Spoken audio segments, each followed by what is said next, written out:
My husband of 20 years is cheating on me with our son's 18-year-old girlfriend. I, 41F, am a stay-at-home mom. My husband, 48M, whom we'll call Paul, works in finance. We have been married for nearly 20 years.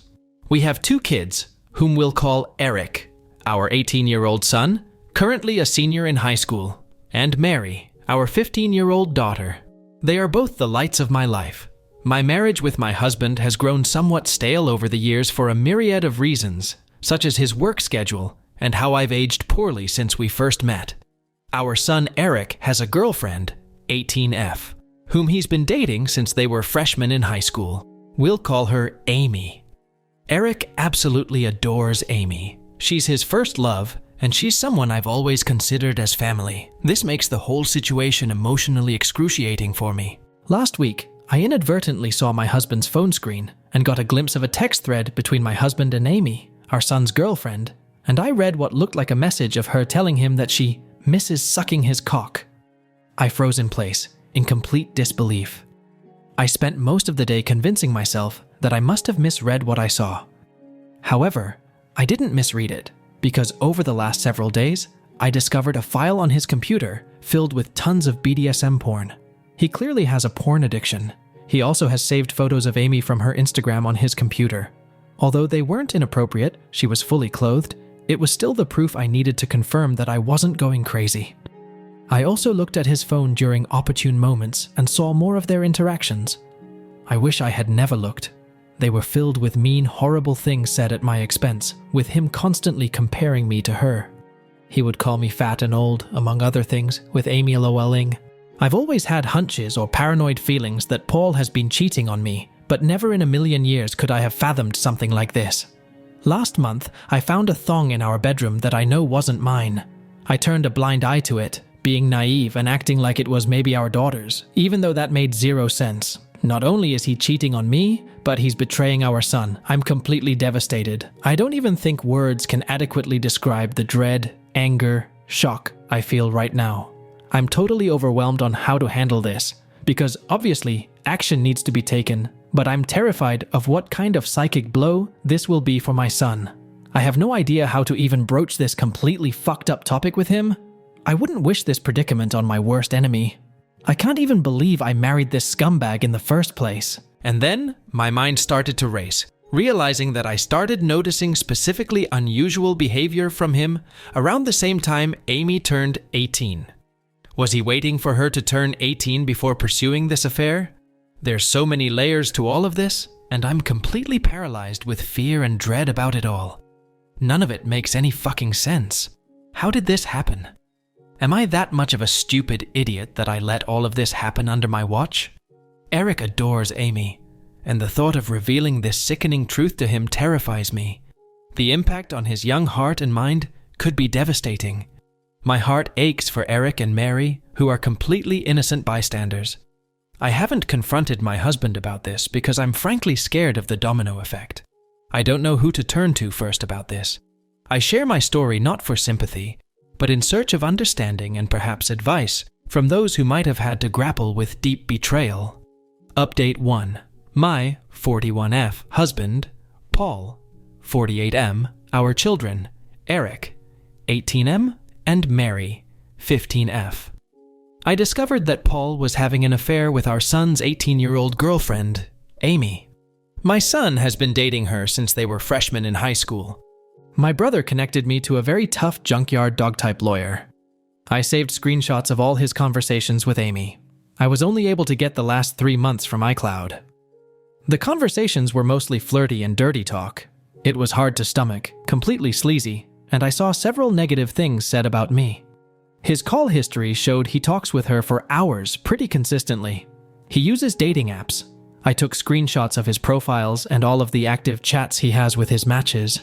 It's very clear he uses a filter to seek out girls who are 18, 22 or so. I copied all of his files from the computer.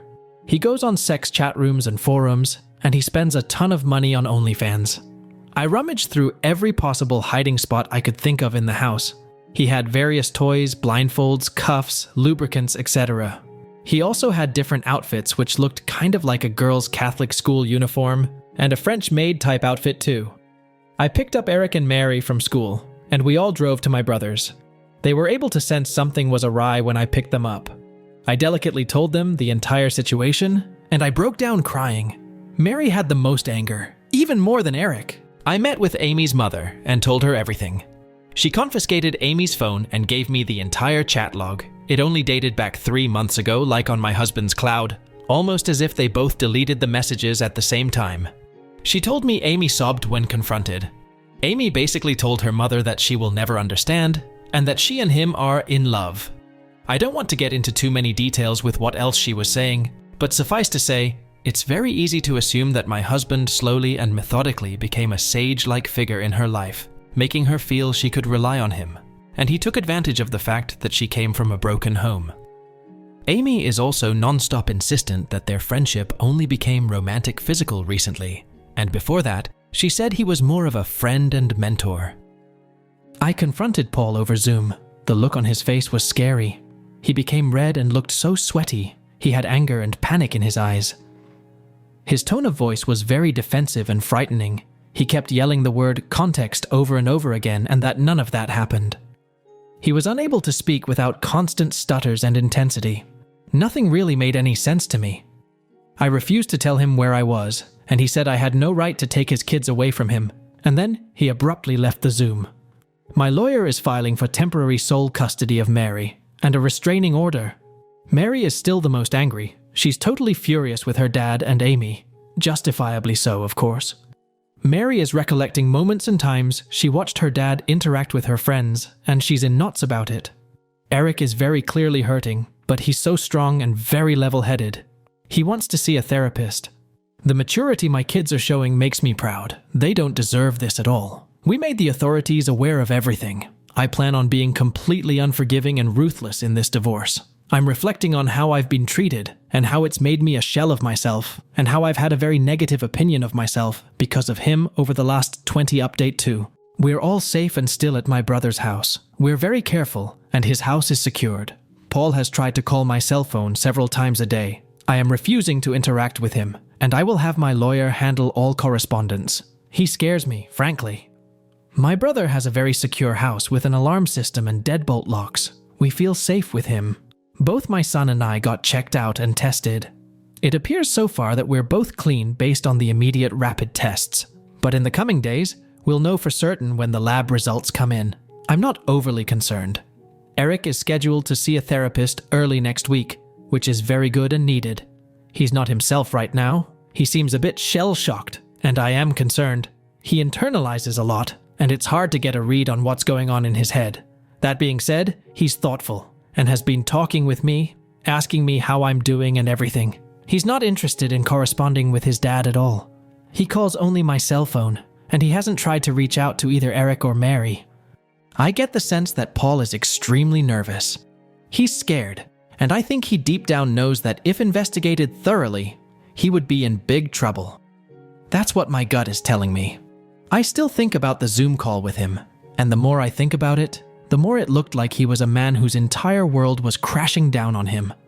The panic in his face was very apparent.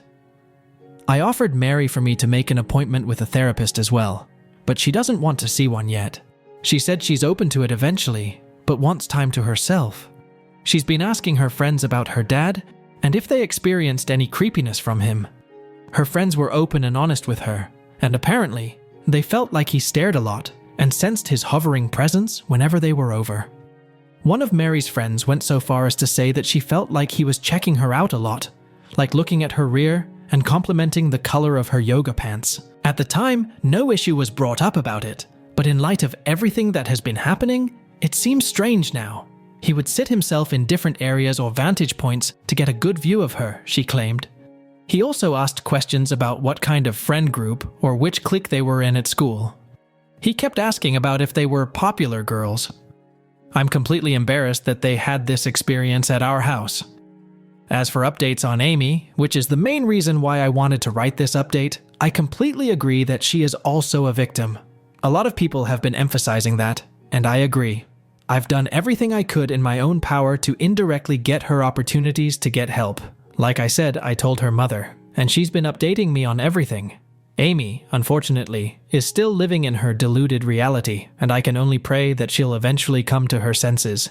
She doesn't want to see any doctors or therapists at all, and has been constantly trying to reach Paul because, again, she believes that they are in love. From what I've been told, she hasn't been able to get hold of him, and he's been avoiding communication with her completely.